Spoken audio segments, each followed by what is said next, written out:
12월 27일 화요일 새벽 예배를 시작합니다. 먼저 지난 성탄 주일에 주셨던 강단 메시지를 잠깐 포럼하겠습니다. 매일 성탄, 항상 성탄이라는 제목으로 말씀을 주셨는데요. 마태복음 1장 21절로 23절, 아들을 낳으리니 이름을 예수라 하라. 이는 그가 자기 백성을 그들의 죄에서 구원할 자이심이라 하니라. 이 모든 일이 된 것은 주께서 선지자로 하신 말씀을 이루려 하심이니, 이르시되 보라, 처녀가 잉태하여 아들을 낳을 것이요 그의 이름을 임마누엘이라 하리라 하셨으니, 이를 번역한즉 하나님이 우리와 함께 계시다 함이라. 목사님께서 서론에서 성탄절의 참된 의미에 대해서 말씀을 주실 때 임마누엘의 축복을 누리는 비밀이라는 말씀을 주셨습니다. 그러시면서 성경에서 가장 제일 중요한 약속이 임마누엘인데, 이사야 7장 14절 말씀이 지금 마태복음 1장 23절에서 성취되어진 것을 말씀을 주셨습니다. 우리에게, 나에게, 우리 가족에게 있는 가장 큰 문제는 지금 무엇입니까? 하시면서 그것은 바로 하나님을 떠난 것이라고 했습니다. 그럴 때 제 머릿속에는 우리의 기도 제목 속에 들어와 있는 대상자들의 이름이 쭉 스쳐 지나갔습니다. 그래서 이름을 쭉 적어가면서 말씀을 들었는데요. 우리에게 어떠한 문제가 올 때 우리는 어떻게 해야 되겠습니까? 하고 질문을 하셨는데요. 그 답은 기도에 깨어서 항상 감사에 깨인 기도를 해라였습니다. 그러면 빌립보서 4장 6절 7절 말씀인 모든 지각에 뛰어난 하나님의 평강이 그리스도 예수 안에서 너희 마음과 생각을 지키시리라라는 것이 답이라고 하셨습니다. 이 뜻은 우리 마음과 생각이 그리스도 예수 안에 머물게 한다는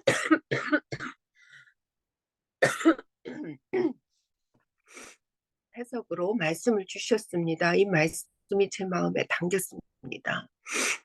우리의 생각과 마음, 이 부분이 그리스도 예수의 마음 안에 머물게 한다는 이 말씀, 인생의 모든 문제의 답을 그리스도 안에서 찾으라는 뜻이라고 하셨습니다.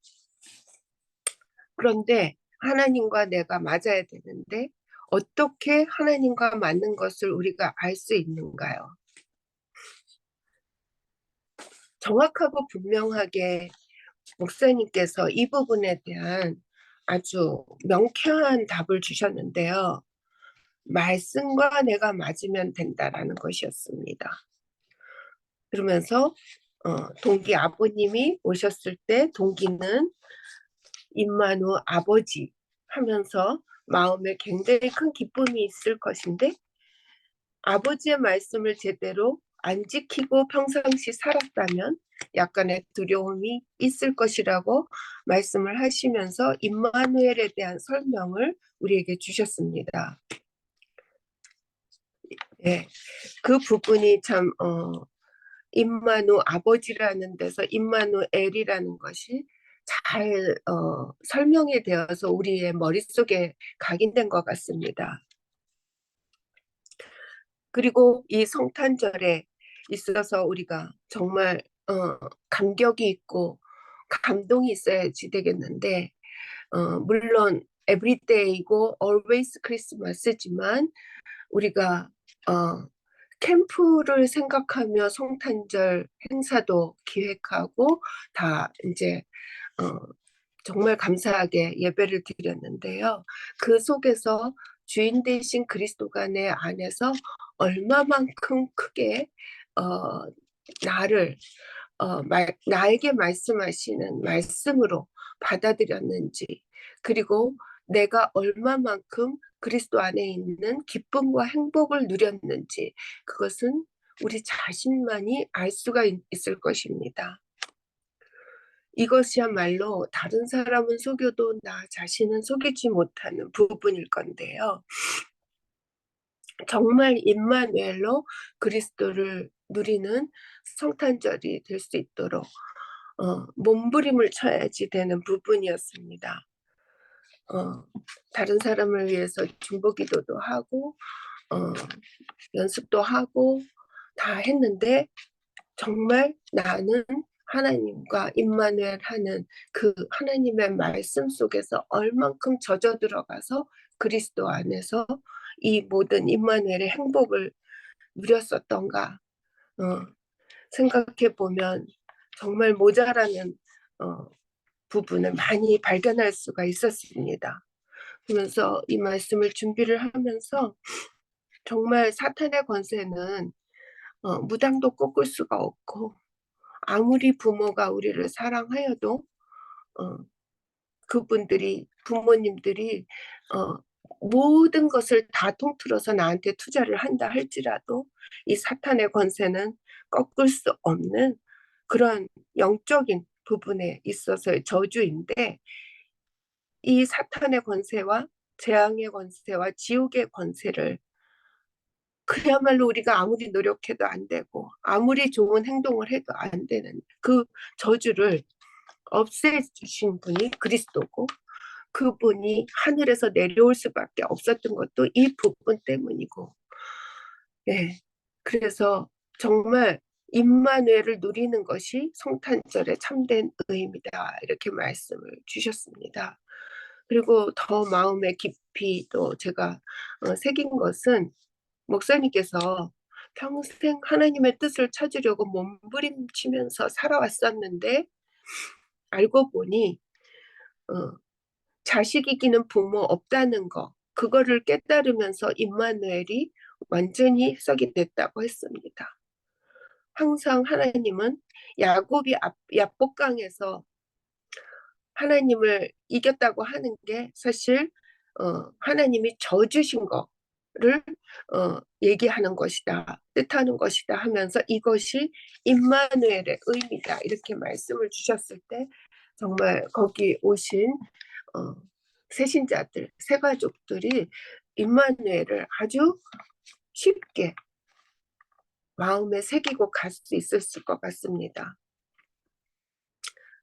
그리고 삶시대에서 해방되는 것, 노예에서 해방되고 포로에서 해방되고 속국시대에서 해방되는 것이 이 임마누엘 언약 잡고 누렸을 때라고 말씀을 주셨습니다.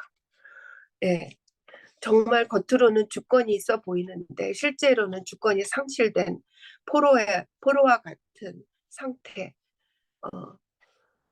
제 안에 또 우리 모두들 안에 예수님은 믿었지만 계속해서 우리가 발견해야 되는 부분들이 이런 부분들이 아닐까 싶습니다. 문제에 끌려다니고 사람에게 끌려다니는 노예된 상태. 이 모든 것들이 전부 다 임마누엘을 정말로 누리고 정직하게 누릴 때 해방된다는 것을 제가 많이 생각을 하고, 정말 이거를 계속 강단 메시지를 듣고 또 듣고 하는 중에 그야말로 성탄절에 다 못 누렸던 어떤 임마누엘의 기쁨과 감동이 크게 있었습니다.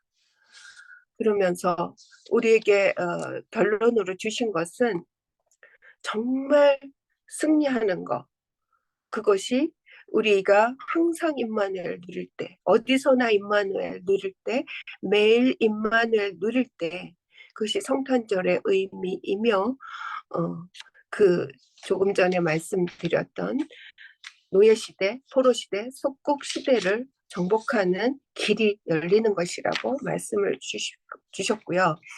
그리고 우리의 이 여정이 정말 순례자의 여정으로, 정복자의 여정으로 살아가는 미래를 미리 정복하는 여정이 된다고 말씀을 주셨습니다. 그리고 오늘 27일 제목은 변화산의 새 성전입니다. 이 변화산의 새 성전이라는 이 제목 자체가 무슨 뜻인고 하고 제가 좀 묵상을 해봤는데요. 그야말로 이것도 강단 메시지와 같은 맥락으로 쳐다보게 되었습니다. 그리고 마태복음 17장 1절에서 8절이 오늘 주신 성경 본문인데요. 제가 읽어드리겠습니다. 엿새 후에 예수께서 베드로와 야고보와 그 형제 요한을 데리시고 따로 높은 산에 올라가셨더니 그들 앞에서 변형되사 그 얼굴이 해같이 빛나며 옷이 빛과 같이 휘어졌더라. 그때에 모세와 엘리야가 예수와 더불어 말하는 것이 그들에게 보이거늘 베드로가 예수께 여쭈어 이르되 주여 우리가 여기 있는 것이 좋사오니 만일 주께서 원하시면 내가 여기서 초막 셋을 짓되 하나는 주님을 위하여 하나는 모세를 위하여 하나는 엘리야를 위하여 하리이다. 말할 때에 호련히 빛난 구름이 그들을 덮으며 구름 속에서 소리가 나서 이르시되 이는 내 사랑하는 아들이요 내 기뻐하는 자니 너희는 그의 말을 들으라 하시는지라. 제자들이 듣고 엎드려 심히 두려워하니 예수께서 나와 그들에게 손을 대시며 이르시되 일어나라 두려워하지 말라 하시니 제자들이 눈을 들고 보매 오직 예수 외에는 아무도 보이지 아니하더라. 예, 여기서 오직 예수 외에는 아무도 보이지 아니하더라 했습니다. 예, 이것은 우리의 주인이 누구인가입니다. 나의 주인이 되는 것인가? 아니면 예수님이 나의 주인으로 바뀐 상태인 것인가? 날마다 이 상태를 점검해야 되겠지만 궁극적으로 우리가 예수님을 진심으로 정말 참 선지자, 참 제사장, 참 왕으로 영접했던 그 순간이 예수님이 나의 주인으로 되신 거는 맞는데요. 근데 날마다 잠 깨고 일어나면 내가 주인이 되어 있습니다. 사단이 와서 그 흑암의 어두움으로 우리의 뇌리를 완전히 어둡게 해놓고 잠이 깹니다. 이게 창세기 3장 아래 태어난 우리 모든 인간들이 다 똑같다고 생각을 하는데요. 그냥 전 자동으로 빛이 들어오지는 않습니다. 우리가 생각 속에, 우리 뇌 속에 하나님의 말씀, 하나님의 빛, 하나님의 보좌를 신앙 고백할 때에 이 흑암이 거치게 됩니다. 근데 이제 오늘 주신 말씀이 이들이 모세와 엘리야를 위해서 초막을 셋을 짓자고 합니다. 주님을 위해서 하나는 모세를 위해서 하나는 엘리야를 위해서 이것이 이 제자들의 상태였는데요. 그때에 이 주인을 바꿔주는 엄청난 사건을 허락하신 게 이 변화산 사건인데 이때가 마태복음 17장이잖아요. 그러면은 16장에서 주는 그리스도시요 살아계신 하나님의 아들이시나이다 하고 그리스도를 고백한 그 제자들을 데리고 그리고 3명만 골라서 17장의 변화산 사건을 허락하십니다. 대표로 뽑으신 거겠지요. 근데 이것을 쓴 것은 제자 마태입니다. 그러니 이 세 사람의 제자가 이 충격적인 사건을 정말 하늘에 빛난 구름이 덮고 그 구름 속에서 하나님의 음성을 직접 들었던 이 사건이 굉장히 충격적이었을 텐데 이 사건을 모든 제자들에게 같이 포럼하고 그것이 이들에게 똑같은 사건으로 같은 경험을 한 것으로 보여집니다. 그것을 오늘 또 우리에게 이것을 말씀으로 주시는데요. 사탄을 주인으로 모셨던 우리들입니다. 너희 아비 마귀라고 요한복음 8장 44절에 주셨었는데 우리가 정말 어떻게 돼서 예수님을 주인으로 모시는 사람이 되었을까 생각하면 정말 감사, 기쁨, 행복 이것이 다 그 속에서 나오게 됩니다. 모든 현실의 어려움과 아픔과 상처들이 눈 녹듯이 보이지도 않고 생각도 안 나는 상태로 하나님이 말씀을 주시는 것이 바로 이 근원적인 복음 안에 다 들어있음을 다시 한번 어, 우리가 강단에서 또 오늘 아침에 이렇게 하나님께서 역사를 하시는 시간입니다.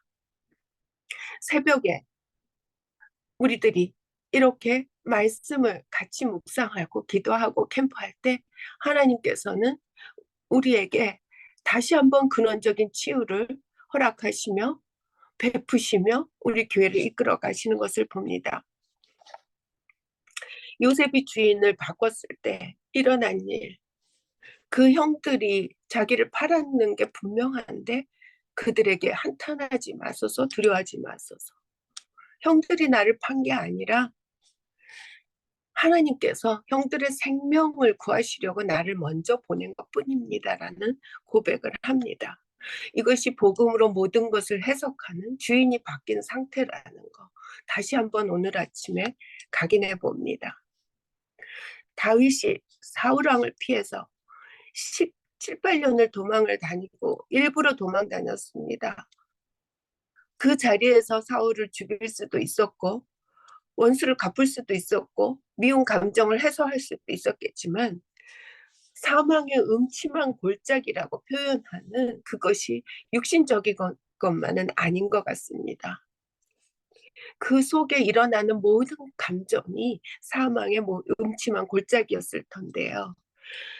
그 다윗이 그 고백을 하면서도 자기는 여호와의 집에 영원히 거하리로다 하면서 사울 왕을 하나님이 걷어 가실 때까지 끝까지 그를 위해서 어, 기도하는 그러한 삶을 살았던 것을 볼 수가 있습니다.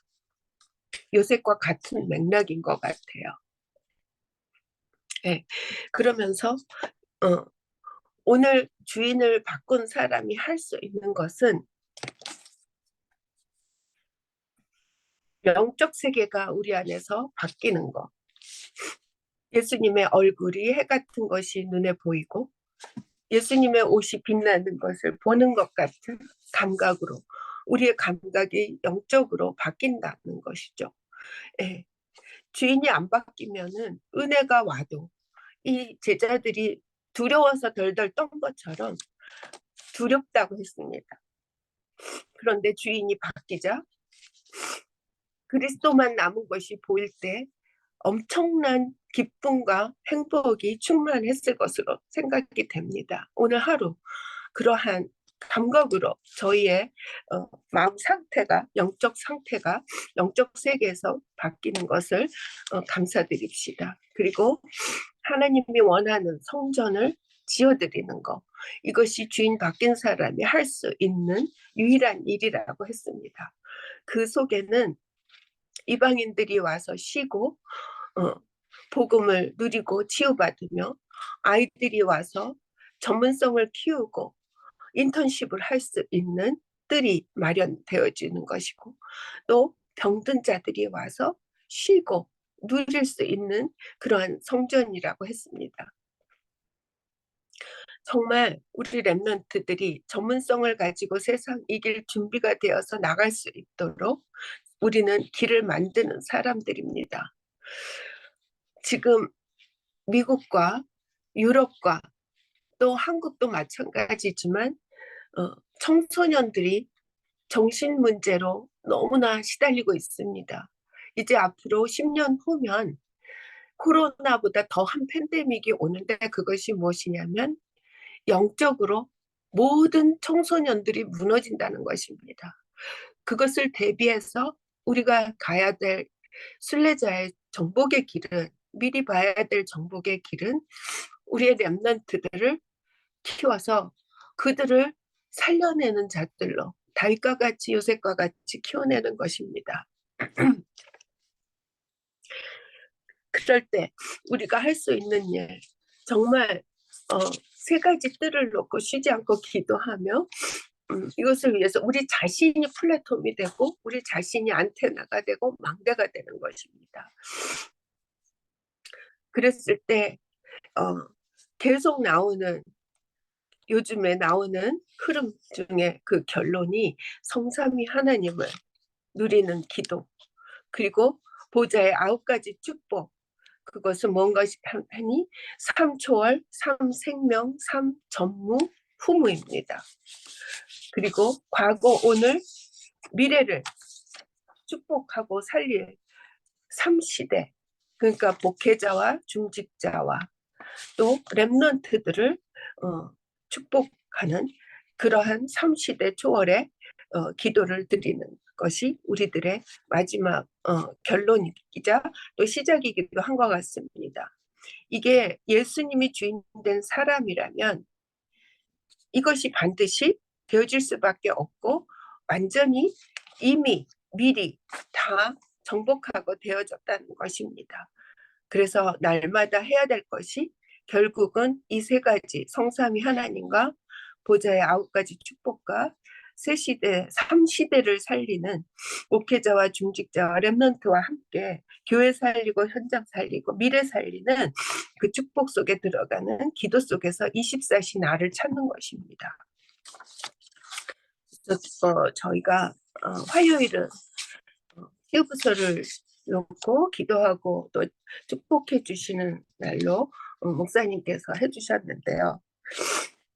치유부의 기도 제목은 이번 성탄 감사 예배에 온 바네사와 그 친정 엄마를 놓고 기도하고 또 그 부부인 이찬휘 집사를 놓고 기도해 달라는 기도 제목이 있습니다.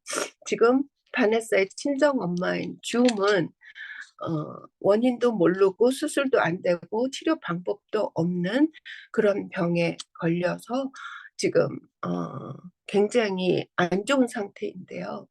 안타깝게 기도를 하고 있습니다. 그래서 뇌의 그 기억이 급속도로 사라지고 있는 병인데요. 기억이 있을 때 이 사단의 권세를 깨뜨리신 그리스도를 주인으로 섬기고 영접 기도를 할 수 있는 길이 열릴 수 있도록 흑암을 꺾어주시고 그 길이 찬이하고 바네사가 복음 안에서 완전히 이것만이 엄마 살리는 길이다. 영원히 살리는 길은 이 길밖에 없다라는 결단 속에서 일어나야지 되기 때문에 이 두 부부를 위해서도 기도해 주시기를 원합니다. 그리고 치유의 뜰을 놓고 기도의 뜰을 놓고 계속해서 치유부서에서는 1순위 기도 제목이 이건데요. 이제 작게는 지금 자료 준비를 하나하나 하는 속에 있습니다. 그 중에 하나가 치유에 필요한 책들을 읽고 준비를 하면서 그 책을 그 치유의 뜰에 이렇게 배치를 해놓고 모든 치유가 필요한 분들이 와서 읽을 수도 있고 빌려갈 수도 있는 목록을 준비를 하고 있습니다. 기대해 주시고요. 성탄 감사 예배와 행사에 참석했던 그 세 가족들을 위한 기도를 저희가 해야 되겠죠. 마르코와 마르코 아들 니콜라스, 또 하나와 리아와 그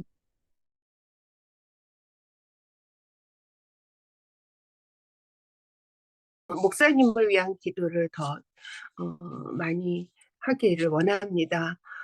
정말 너무나 중요한 시기 하나님께서 절대 계획을 가지고 목사님을 미국에 보내셨고 또 그 속에서도 워싱턴 초대교회에서 저희들의 담임 목사님으로 너무나 애쓰시다가 지금 주일날 발표하셨듯이 안면마비로 지금 치료 중에 계신데요. 정말 마음을 다해서 기도할 때 하나님께서 더 좋은 것으로 우리들에게 응답해 주실 줄을 믿습니다. 그러면 이 기도 제목을 가지고 잠깐 기도하고 주기도문 하겠습니다. 하나님 아버지 감사합니다.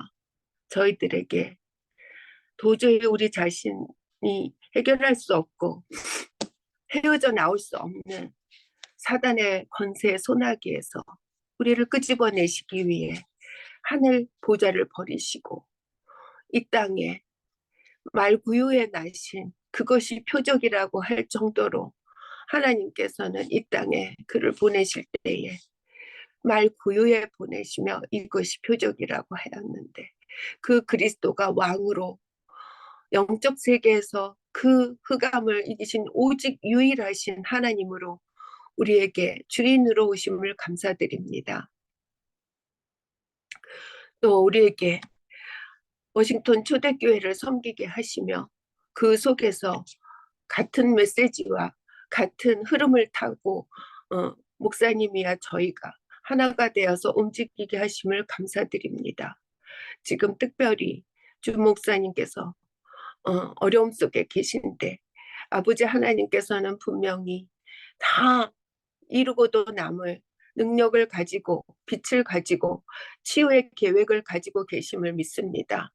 하나님 그 속에서 무엇보다도 아버지 예수 그리스도께서 왕으로 치유자로 제사장으로 오셔서 치유하시는 그 손길의 음성이 우리들에게 들리고 목사님에게 들리게 도와주시옵소서. 그리하여서 정말 이 말세를 준비하며 렘넌트들을 세워서 10년 후, 20년 후, 30년 후에 닥쳐올 코로나보다 더한 재앙을 막아낼 그러한 렘넌트들을 키우는 교회로 우뚝 서게 하여 주실 줄 믿습니다. 남미 선교가 또 바로 눈앞에 닥쳐 있습니다. 그 안에 속히 치료될 수 있도록 하나님의 손으로 피 묻은 손으로 목사님의 아픈 부위를 어루만져 주시고 아버지 하나님께서 치유하여 주시는 응답을 가지고 아버지 남미에 아버지 정말 증거를 가지고 나아가실 수 있도록 하나님 도와주시옵소서. 긍휼히 여겨 주시옵소서. 소경 바디메오가 부르짖며 매달릴 때 모든 제자들이 말리며 거들떠도 안 봤습니다. 못하게 했습니다. 그러나 끝까지 소리치며 외칠 때 다윗의 자손 예수여 나를 긍휼히 여기소서 불쌍히 여기소서 끝까지 외쳤을 때 예수님께서는 걸음을 멈추시고 바디메오에게 내 믿음이 너를 구원하였다 하며 근원을 치유하여 주셨습니다. 하나님 이 아픔을 통하여 근원을 치유하시는 하나님의 손길이 목사님과 저희 교회와 우리들 모두에게 임하게 도와주시고 예수가 그리스도 되신 그 고백이 변화산에서 더욱더 우리 안에 예수님만이 왕이시며 주인이시며 우리 교회의 주인이시며 왕이 되실 수 있도록 모든 중직자들을 축복하시며 교육자들과 사역자들을 축복하여 주시옵소서. 우리 렘넌트들 정말 시대 살릴 렘넌트로 하나님께서 뽑아서 보내시는 줄 믿습니다. 소중히 여기고 그들을 위해 헌신하는 저희들 될 수 있도록 도와주시옵소서. 예수 그리스도 이름으로 감사하며 기도했습니다. 주기도문 하시고 각자 기도에 들어가시겠습니다. 하늘에 계신 우리 아버지여 이름을 거룩히 여기시오며 나라의 마옵시며 뜻이 하늘에서 이루어진 것 같이 땅에서도 이루어지이다. 오늘날 우리에게 일용할 양식을 주옵시고 우리가 우리의 죄를 사하여 준 것 같이 우리 죄를 사하여 주옵시고 유혹에 빠지지 말게 하시고 다만 악에서 구하옵소서. 대개 나라와 권세와 영광이 아버지께 영원히 싸움나이다. 아멘.